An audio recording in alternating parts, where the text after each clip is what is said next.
I'd like to welcome everybody. It's obvious from the group that is here that we have a group that is very focused and interested in educational equity. And so we're really looking forward to digging into that topic today. We have two panelists, Glenda Bernhardt and Ann Clark, who have a depth of experience in that space. And so we're really going to enjoy digging into that this morning.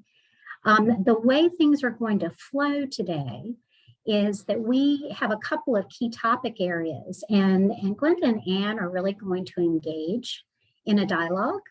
So we ask that you hold your questions until the end. We've really allotted a good chunk of time for questions.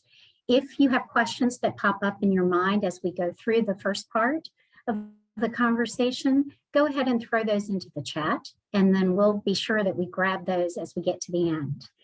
If we need more time for questions and some of you are able to stay on, we'll be more than happy to keep going for a bit. All of you who RSVP'd by September 1st should have received a goodie bag. So your program is in there and you can follow along. There's also a QR code, and we're not going to do anything with that right now, but we're going to refer back to that at the end of the conversation.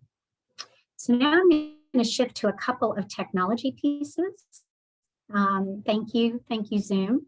I would encourage everybody to stay muted, hey Kate, for the length of the program. You also will have a speaker button in the upper right-hand corner, and I would encourage you to go ahead and click on speaker view. And that way, as we go through the participant conversation or the panelist conversation, you'll be able to see them front and center, which I think will be great. Also, as kind of a final note, I just wanted to mention, I don't believe that we have anybody from the media or the press with us today, but if we do, I just want to emphasize this is an off-the-record conversation. Because we really want to make sure that we can have a free-flowing dialogue and that people can be open and transparent as we go through the next hour. So with that in mind, I'm going to go ahead and kick us off, and I'm going to introduce Glenda. So Glenda is the Chief Executive Officer of Freedom School Partners. She joined us. I was actually a part of the group that brought her to Freedom School. And she joined in January of 2020. So I think Glenda said to me the other day that whenever she gives that date, everybody kind of rolls their eyes because as we all know, about 2 months later, the world fell apart. So she really had a baptism by fire and had an opportunity to completely change up the Freedom School program as we headed into the summer and really pull that off with a lot of grace. Before joining Freedom School Partners, Glenda served as the executive director of Temple Israel in Charlotte, and she was there for 5 years. She earned her master's degree in social work and a certificate in Jewish communal service and Judaic studies from the University of Michigan in Ann Arbor. And her undergraduate degree is in psychology, sociology, and anthropology from Ohio Wesleyan University. Anyone who knows Glenda knows how passionate she is about delivering a high quality, equitable summer program for at-risk children and their families in the Charlotte community. She is, again, just motivated and focused on a commitment to racial equity and continuing to really serve the community that we work in. So she's really going to provide a great perspective on some of the programs that are a part of that ecosystem that really supports educational equity in our community. So with that, I'm going to turn it over to Glenda, and I think she's going to introduce Ann. Thank you so much, Laura. It is certainly my pleasure and my honor to have the opportunity to lead Freedom School Partners and to be with you all today. And also, I'm so excited that Ann Clark is able to be with us as well. Many of you know Ann, I'm sure. She is currently working as an executive leadership coach, supporting superintendents and senior district leaders around the country, and worked with Charlotte-Mecklenburg schools for 34 years and served as our superintendent for more than 2 years. She was a principal at the elementary, middle, and high school levels, and she also was associate superintendent of education services and a regional superintendent. Anne is a native of Greensboro, and she holds a master's degree in special education from the University of Virginia. She also earned administrator, curriculum, and supervision certification from the University of North Carolina at Greensboro. She is a graduate of Davidson College, and we have a lot of Davidson folks on our board, so I will say go Wildcats on their behalf. And she earned a bachelor's degree in English from Davidson. She also holds an honorary degree from Davidson. Anne's work has been recognized locally, regionally, and nationally. She's a Broad Superintendent Fellow and a 2010 graduate of the Broad Superintendent Academy. She's a First Lady of Charlotte, and she received the Thomas Jefferson Distinguished Alumni Award from the University of Virginia. Anne has been recognized nationally as the Principal of the Year in 1994, and she's also been North Carolina's Principal of the Year. In addition, she was named a William Friday Fellow by the state of North Carolina. So it is truly our pleasure to have Anne with us today.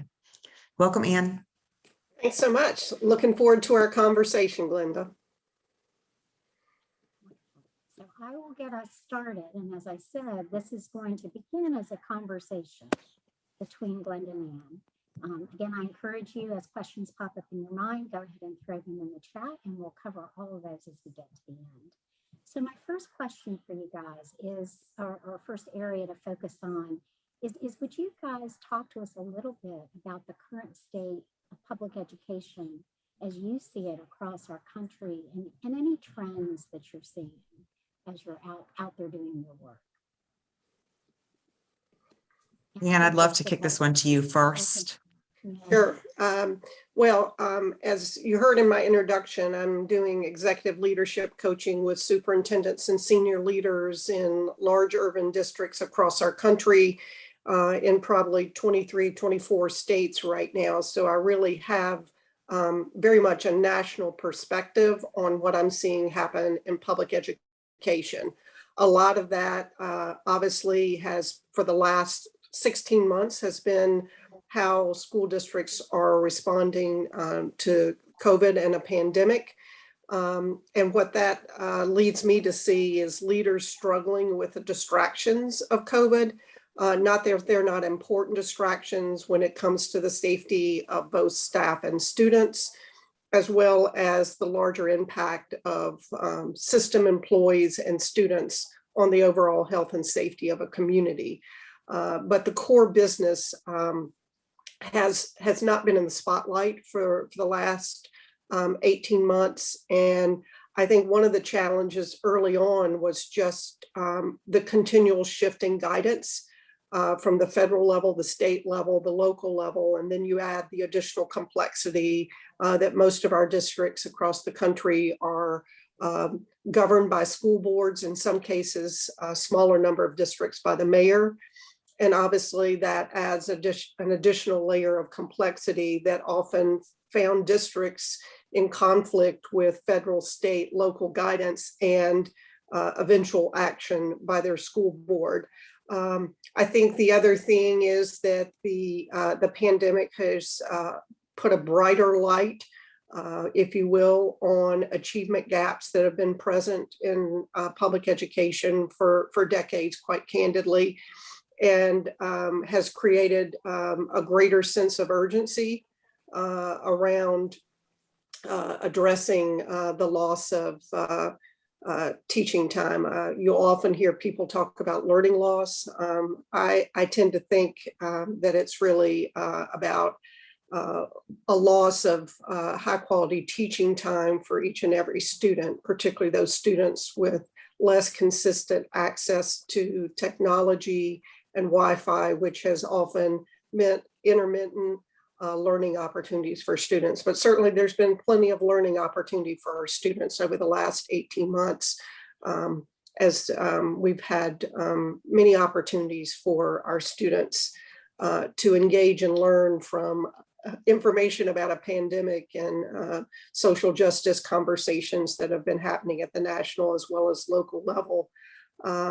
And then obviously most recently I see districts thinking thoughtfully about how to best use the investments from the federal dollars, the ESSER investments, and how to respond to the urgency of the need to focus on student learning while still needing to invest some of those dollars in safety protocols, HVAC systems, ventilation, other things that allow students to be in school but are less focused on investments in high quality instructional materials and other resources that could be helpful to our teachers.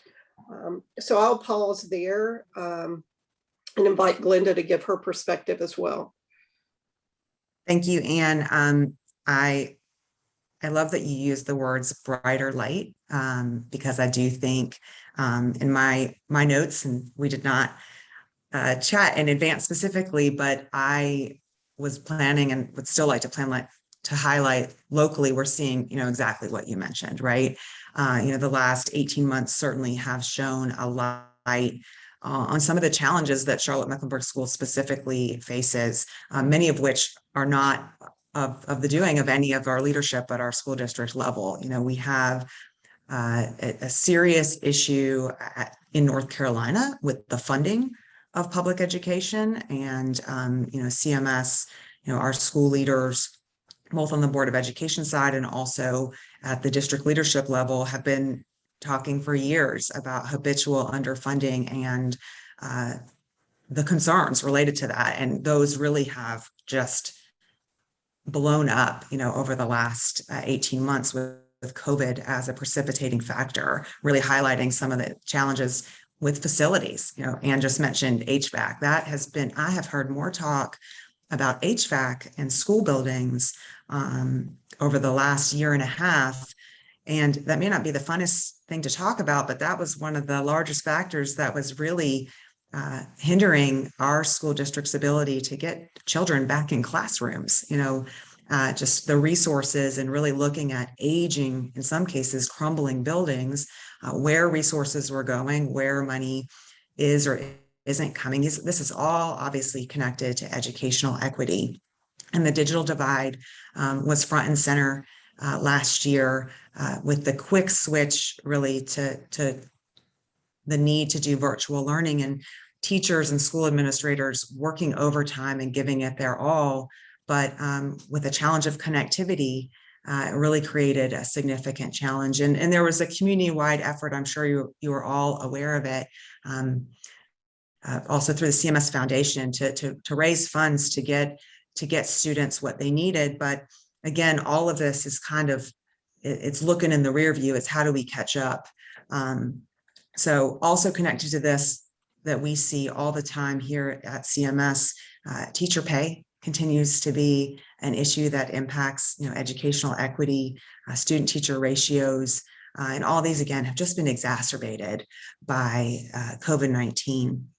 And the need to focus on health and safety, while also acknowledging that the children that our school system and public school systems around the country serve don't live in a vacuum. So we're talking about, health and safety and challenges that are clearly should be instructionally focused, and also do have to take into account everything that children are experiencing when they're outside of school buildings and what comes with them when they walk into the classroom.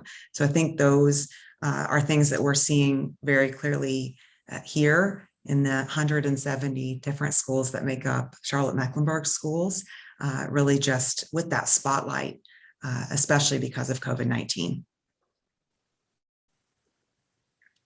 Glenda, you all have mentioned, obviously COVID has taken the cracks that were there and just exposed them, right? Shone a spotlight on them. What lessons must we take away from this time? I mean, a lot of these things are things that certainly you all with your experience have known were there for a long time, but I think we've hit a critical point in the equity equation, because so many students have really fallen behind over the last year and a half. So what lessons must we take away from this, and what would you really like to see happen? What are the opportunities? So I'm going to stay focused on the dollars for a second, because I really do think, Anne also just mentioned the ESSER funding, and I think that our school system right now is really working through some critical decisions with how to allocate those funds, how to make those dollars do as much as they can on behalf of our students, looking not only at teachers and teacher salaries, at some capital improvements that are needed, but also connected to the social emotional support of students. And really, I do think, at Freedom School, we serve the whole child. We focus on social and emotional learning and growth in addition to literacy and enrichment.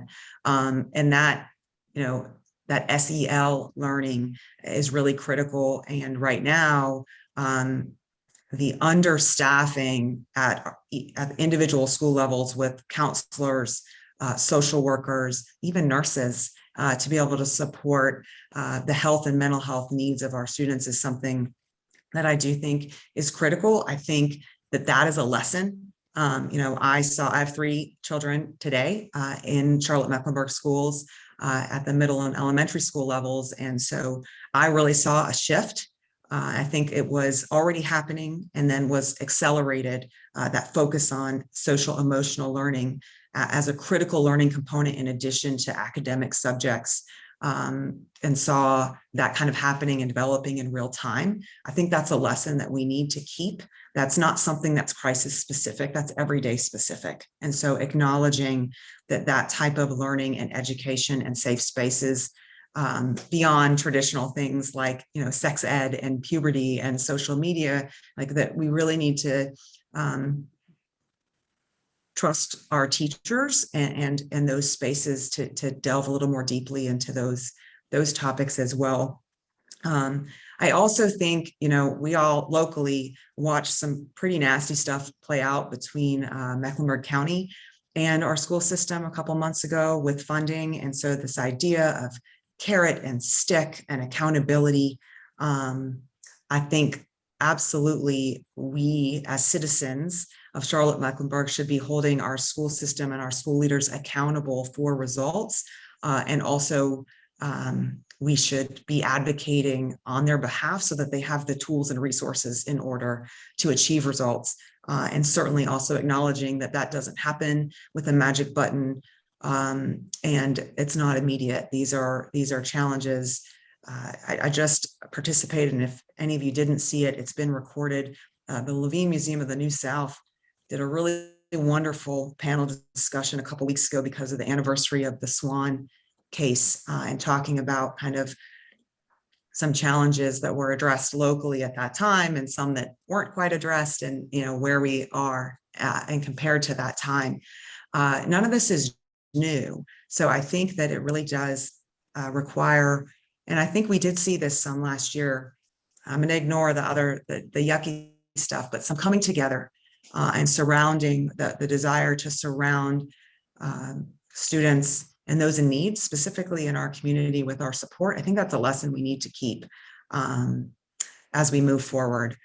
So I could say a lot more there, but I could also go off on a tangent that might not take us where we want to go. So I'll pause and kick it to Anne for anything additional. Yeah, I'll national perspective. So I'll pull it up a little bit and really talk about strategy in terms of the way forward for our country and for public education. And for me, as I work with districts, the conversations that I'm really pushing them to have are ones that are in what I call the human capital space. At the end of the day, the achievement gap is going to be narrowed because of a high quality school leader in every school, and particularly our neediest students, but all students having the opportunity to learn from a highly effective teacher. And if there's one thing we learned, or certainly our parents learned across this nation, as they got to get a lens into classrooms like never before, because parents were actually getting to observe instruction happening, albeit the challenges of technology and the shift that our teachers had to make, which was extraordinary. But I think it underscored the importance of a highly effective teacher. So for me, working with districts to think about their human capital strategy and how they build a pipeline that begins when our future teachers are in the university system, and working to support our universities in training highly effective teachers, particularly in the area of early literacy, so that they come in trained in how to teach children to read through an evidence-based approach, and then for our school districts across the nation to be using an evidence-based approach to teach our students to read. It's clearly stating the obvious, a fundamental skill that our kids have to have in those early grades in order to be positioned for success as the academic content and the vocabulary and the comprehension becomes more challenging, particularly as early as 3rd or 4th grade. So I do think a lesson learned is a really intensified focus on highly effective teachers. I always tell school district superintendents, your teachers don't leave schools, they leave a principal.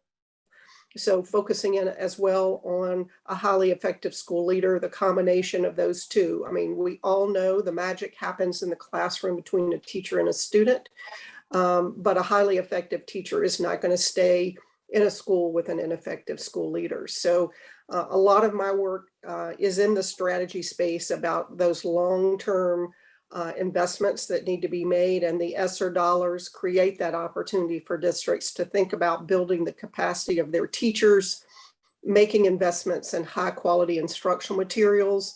If you're going to hire a bunch of coaches to support your teachers, your first step has to be to make sure you have a high quality curriculum that is in the classroom for those teachers to use. So again, that's been a lot of my focus is helping to think about the teacher and leader pipeline across our country and what it is that we have to do as local communities, but as a country to highlight the importance of the profession of teaching.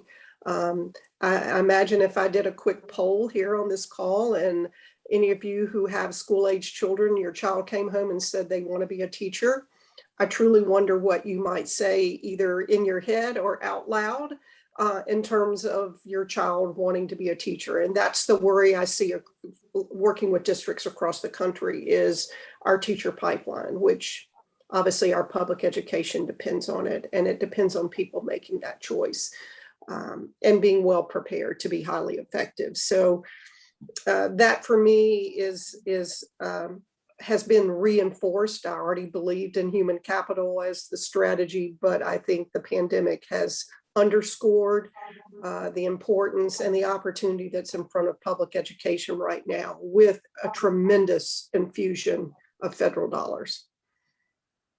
And obviously with COVID, things are going the other way. I think teachers have burnt out, teachers are leaving. So is there anything specific with COVID, that is a lesson learned, or that these leaders in schools need to make sure they're doing for their teachers to keep them?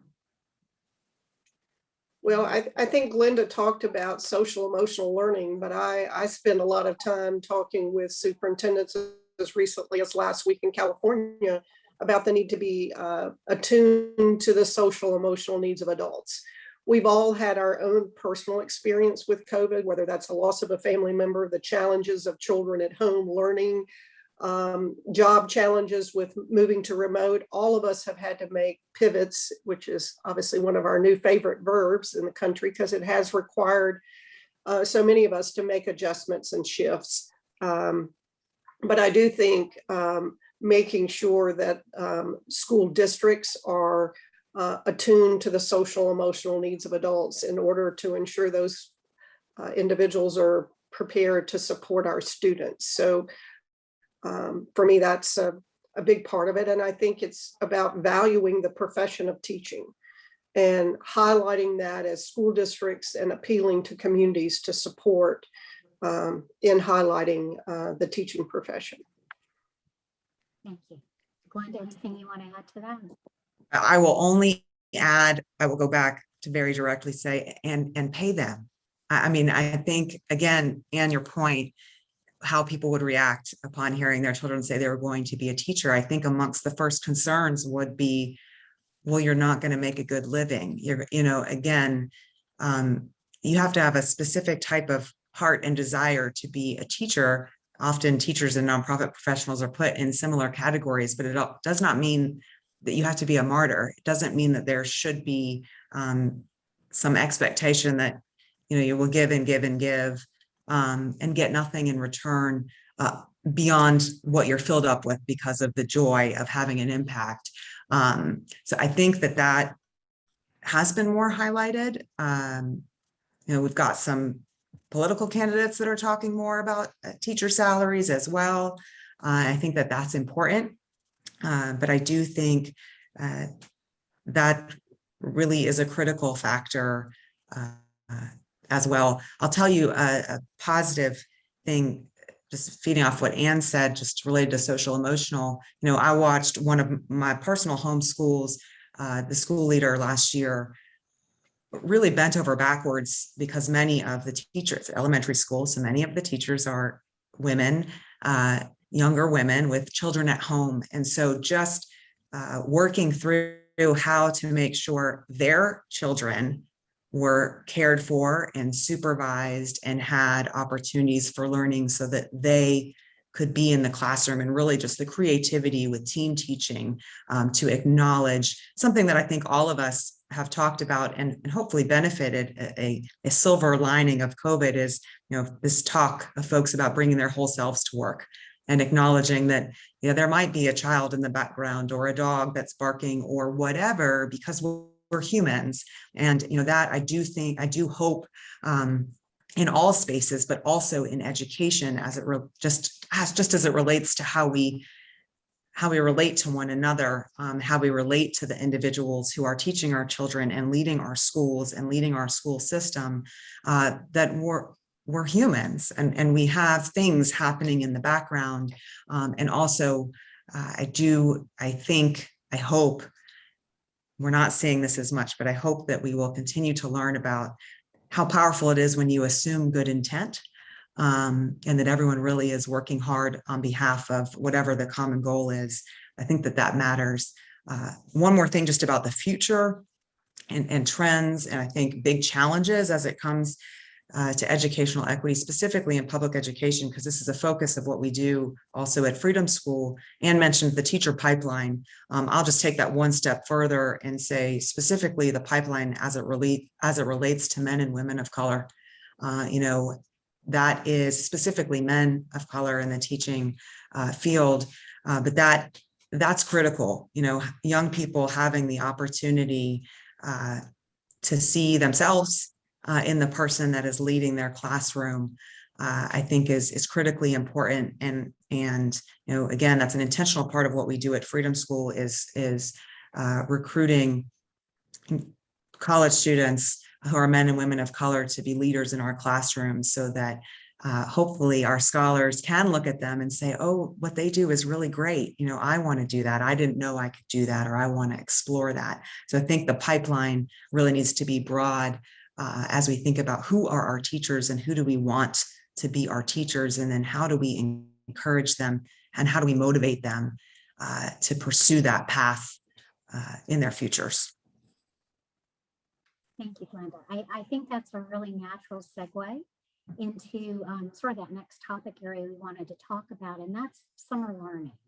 So I'd love for you guys to talk a little bit about how summer learning fits into that overall equity picture and your thoughts about it. Glenda, why don't you kick us off? My pleasure. So, Anne already mentioned summer learning loss. We talk a lot about summer learning loss at Freedom School and why the program that we do matters, why out of school time matters in general. And Anne also just mentioned teaching time. And so summer learning, the National Association of Summer Learning has been saying probably for decades that, students who are not engaged in learning over the summer can lose 2.5 to 3 months of what they, I've said the word learning too many times, learned in the previous school year. And that creates a significant number of challenges, that teachers are spending 6 to 9 weeks at the beginning of school years with reteaching. There's a lot of interesting talk right now, I think, specifically because of COVID, about focusing on remediation on the one hand, and really this idea that's not new, but a spiraled curriculum where you really are just moving forward, but making sure that critical concepts, core concepts, that there is some level of mastery without really pausing and stagnating and going backward. But, children need to be involved in learning year round. That doesn't necessarily look like sitting in a classroom. It doesn't have to look like sitting in a classroom. Reading is a huge component of that. That's why Freedom Schools focuses on reading. But the opportunity to engage in critical thinking, in problem solving, these are skills that need to be nurtured. They need to be nurtured 12 months a year, not 10 months a year. So summer learning, what we do at Freedom School, there's other wonderful summer learning programs in Charlotte as well. It's critical just to get our scholars and students and families excited about learning, engaged in learning, and continuing to keep those synapses firing so that when they step back into the classroom, they're ready to learn and they're excited about what they've taken in over the summer months, when they have a little more freedom to explore topics of their own choosing and taking that into a new school year.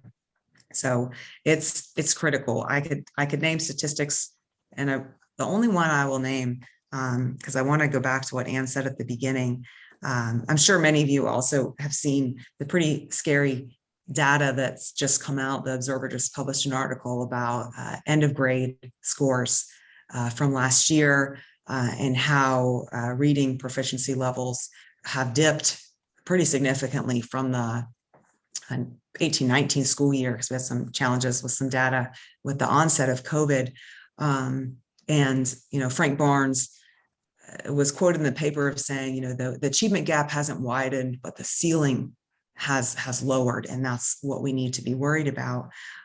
The flip of this is just, this is dire. We've broken down the data further at Freedom School, looking specifically at Title I schools, looking specifically at some of the schools that we serve through our program. And, across the board, before you cross-cut for income, I think it's 39% of all third graders are now, at the end of last year, were proficient in reading. It goes down to 22.5% of low income third graders. And for the schools that Freedom School serves, at least one of the schools that we serve and served this summer, 100% of the third graders were not proficient in reading at the end of last year. So this is serious and it is critical. And a very different perspective on this is to reemphasize the importance of teaching time and the effectiveness of teaching and engagement with high quality teachers. Because again, everybody had some challenges last year. And it was actually George, I don't know if he's on, George Metz, a new member of our team, he's good at flipping the script. And he said, well, isn't that such an important reminder about all the good things that happen in our public schools, in all of our classrooms, when we have high quality teachers and when we have concentrated teaching time. And that's part of what we do in the summer. When children have those opportunities, they grow. Good things happen. And I know we can be very, very critical of what's happening in our schools often, but I think it's also important that we give credit where credit is due. And I think that this is one of the lessons, that these scores didn't go down because teachers didn't do a good job. These scores went down because there were tremendous challenges. And if we can get our teachers the resources that they need, and we can work on the teaching pipeline, our children will benefit from that. And I think we should all focus on that in all the areas of our lives. And what I can add to what Glenda has said is just from a national perspective. Again, I've mentioned the federal dollars a couple of times this morning, and many districts are looking to invest some of those dollars in tutoring programs and before and after school programs, as well as summer learning opportunities. And as I work with those districts, one of the things I really urge them to think about is how those summer learning programs, after school programs, are going to be aligned to the district approach to teaching reading and math in particular, and that we're making sure that whoever is working with students, whether it's a tutor or a teacher, that they've been highly trained and the work they're doing aligns to the district approach and strategy. So it's being reinforced. and that they're using high quality instructional materials and strategies as they work with students, and that there's an ongoing what I call alignment conversation between district instructional leaders and those organizations that are providing that critical programming, so that there can be a strong synergistic approach, as well as data sharing between the school district and those organizations, and back the other way, so that there's opportunity to monitor students' progress, for those summer programs to have access to district data and assessments, so that there can be a coherence for the student. At the end of the day, it is about the lived experience of a student. There can be coherence from their regular academic year to their after-school program to their summer program. And I've certainly seen districts that have really taken that on in a very serious way, and have their community organizations that have really come together to say there are plenty of students in our community that need support. So let's come together and make sure that what we're doing is complementary to the work that the district is doing with our students. So at the end of the day, our common purpose of an on grade level or higher performing student is reached for the community. And I will piggyback off of that by saying that I'm thrilled by everything that Anne just shared. And I'm also thrilled to tell you that we are having those conversations with the leadership of our school district, myself and the representatives of the other larger summer learning programs here in Charlotte, the importance of standards and learning alignment. Data sharing is not new, but that doesn't mean that it is easy or has been done as well as it could be to support our students in as many ways as we can. And there is a focus. CMS has announced that they do plan to focus some of their ESSER dollars on community partnerships. I can't tell you today that I know exactly what that means, but I can tell you that we'll be talking about that and talking about how we can collaboratively work together to serve as many students as possible in as many integrated ways as possible, so that with alignment of curricular focus areas and standards, while everybody doing it the way that makes the most sense for the students that they're specifically serving, but we're all rowing our boats in the same direction and have all the information that we need in order to do handoffs so that that progress can continue throughout the year. And so I'm really excited about that as an opportunity here locally that I hope will make a difference in the lives of children in our community. Thank you, Glenda. And anything that you want to add to that? Yeah, I think Okay. Glenda covered it well. So I want to thank both of you for sharing your wisdom and your perspectives. I'm sure for the participants on the line, it's given you a lot of food for thought. So what we'd like to do at this point is open up to some questions from the group. I would encourage you guys, I think it's just easiest if maybe you unmute and feel free to show yourself and ask your question, and we'll just keep this free form and easy. So with that, I'm going to turn it over to the group.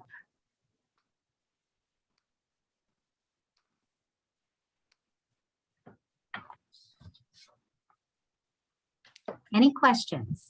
Well, I'll start by just really a comment. I was really interested, and Anne elaborated on it a little bit, in what are those innovative teacher retention strategies that you're seeing on a national level. And as parents or concerned citizens about education, how can we support that effort? I'll start and then certainly let Glenda jump in if she's aware of additional things. You know, one of the things I think I try to work with districts to think about is, you know, as a teacher enters a district, what pathways do they see in front of them? And what I mean by a pathway is I want to be a teacher for 30 years.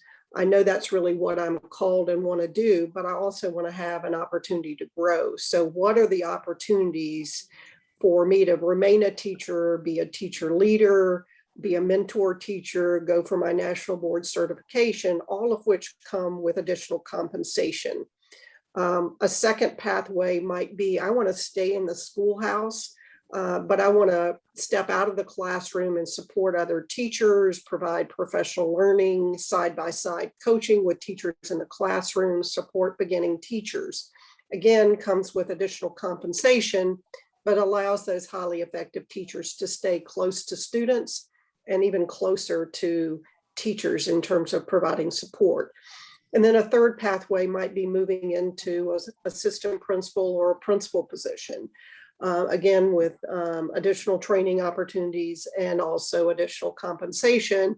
And then finally, developing a fourth pathway where a teacher can see an opportunity to move into a district office position as a curriculum specialist or somebody who works with data or provides professional development for employees. So I think districts that have been able to retain their highly effective teachers have been willing to invest and make very clear as they recruit teachers to their district that you have pathways, you have choices, and you get to move from one pathway to another as you find opportunities that match your interest and skills and opportunities to grow.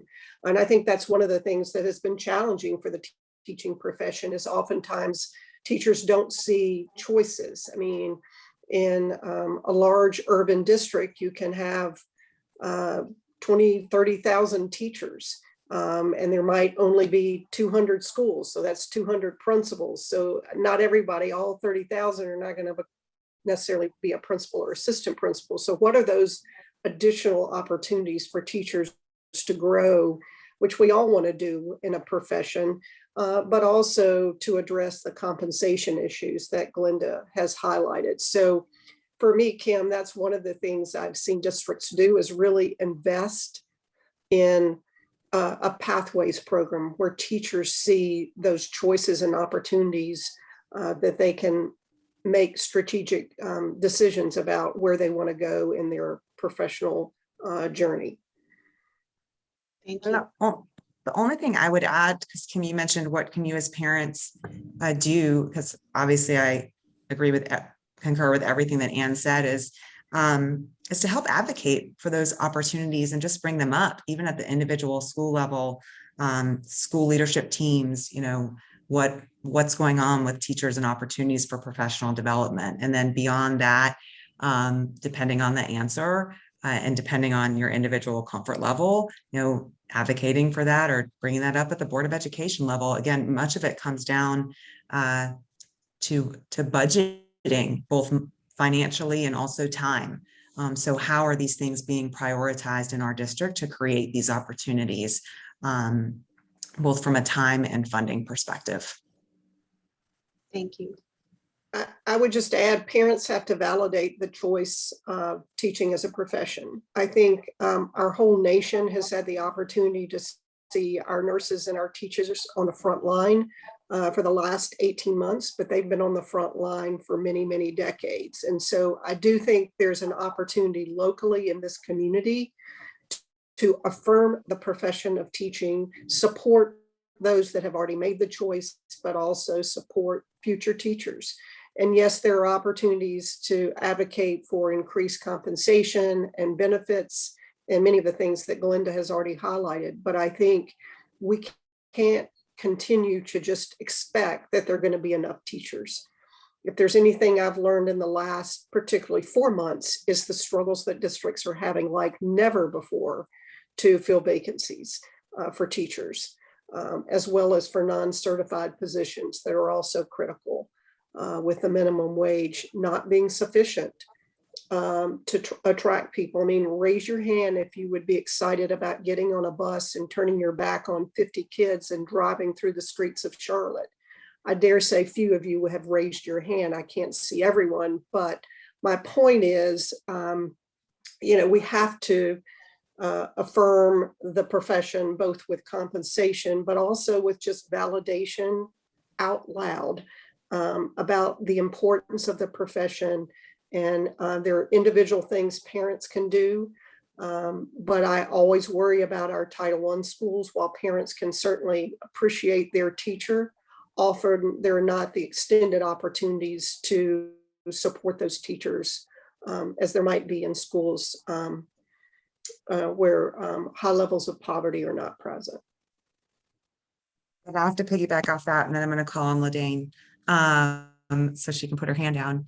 I would also just say, because of the women who are on this call, and because we live in a caring community, I think that an additional way we need to support our teachers is by not expecting that our teachers in our schools are going to take on responsibility and have capacity to take on responsibility for all of the needs of our children. You know, again, I think that's something we probably all heard through various different communications channels, was just outright distress from teachers about acknowledging or admitting that, okay, so now they're focused on learning, and now they're in many schools across the country focused on being nurses, and oh my gosh, the children are still hungry, and the children are still having other challenges at home.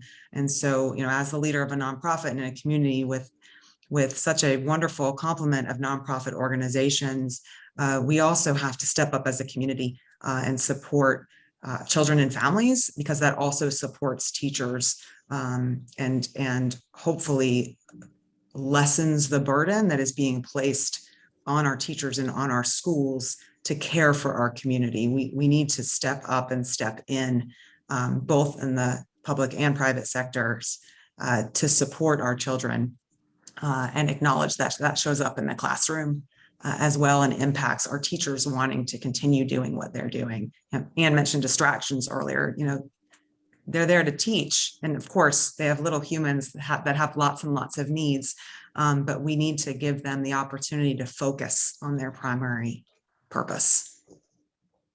LaDaine? Thank you. So I'll just start by saying my daughter is in fact studying to be a teacher, so that's very exciting.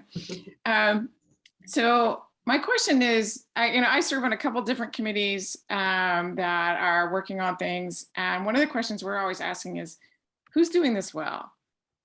So I would actually love to have both of your perspectives. I mean, Anne, I'm sure that you're looking at a lot of districts, but Glenda, I know that you look around too to see like what's going well. So are there communities we can look at, or are there districts we can look at and say they're really doing well, and think something like Achievement Gap?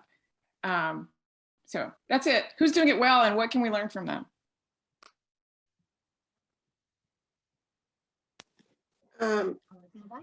You know, I think most of my work has been in the principal pipeline space and the early literacy space. I would, probably will surprise a few of you. I hope not at all, but I mean, I think we can start here in Charlotte. And I think as I travel the country, I rarely see a community that has historically and even presently rallied around supporting public education, whether it's E2D, working on eliminating the digital divide, whether it's Read Charlotte, really focusing on our birth to 5-year-olds, positioning them for success, to be successful readers by the time they're in the 3rd grade, whether it is our nonprofit community that has been such a strong partner with our public school system for many decades. So in terms of the community support, and Glenda mentioned the CMS Foundation, I often point people to Charlotte because of the community engagement and support of public education. So I think I'd be remiss if I didn't start there. And certainly I have 34 years of experience that can speak to that. But I do think there are states and districts that are really doing some strong work, particularly in the human capital space, as it relates to focusing on principal leadership and strong instructional leadership. I was just in Long Beach Independent School District in California last week and was just incredibly impressed with the work that that particular district is doing as it relates to strong instructional practices. They have strong leadership at the board, at the superintendent, at the district office level, and in their buildings and classrooms. So I think what I would say, less than citing specific places, I think the places where I see greatest success is when there is coherence. There is coherence within the district about, here's our North Star, here's what we're focused on, and then a community that comes behind that and is willing to support that North Star, whatever that North Star is, whether it's equity, whether it's early literacy, whether it's the graduation profile of the graduates of that district. And so for me, coherence is really important, so that the lived experience of a school leader and a teacher in every school and classroom is reinforced in the actions, the investment of dollars, the professional learning, all of it. And certainly there are places that are doing that well, but that's what I look for, is the absence or presence of coherence. Glenda, is there anything you wanted to add to that? So I don't spend as much time as Anne around the country, so I am going to let it end with what she shared, because I have a few ideas, but I acknowledge that it's only because I spend a lot of time these days talking about grade level reading and learning from others some best practices. So I've seen some highlights specifically on Mississippi around coherence and focused goals, and then taking steps in the same direction. So at a statewide level, I know that there's some good stuff happening in Mississippi. On the social emotional side of things, learned about a lot of great stuff in Boston City schools, specifically over the last year, and really kind of coherence from a different perspective, and acknowledging that, you know, there's a lot going on, and teachers need the space and opportunity to look at whole children and whole situations. Beyond that, thanks to Anne for what she shared. And Laura, I'm actually going to kick it back to you, I believe, at this point. Well, we're getting close to the top of the hour, so I wanted to wrap us up a bit by thanking certainly Anne and Glenda for their wisdom and thoughts and perspectives, and really thanking you all who have stepped into this time today to listen and learn, to share some of your thoughts in the chat. I would encourage you guys to look through.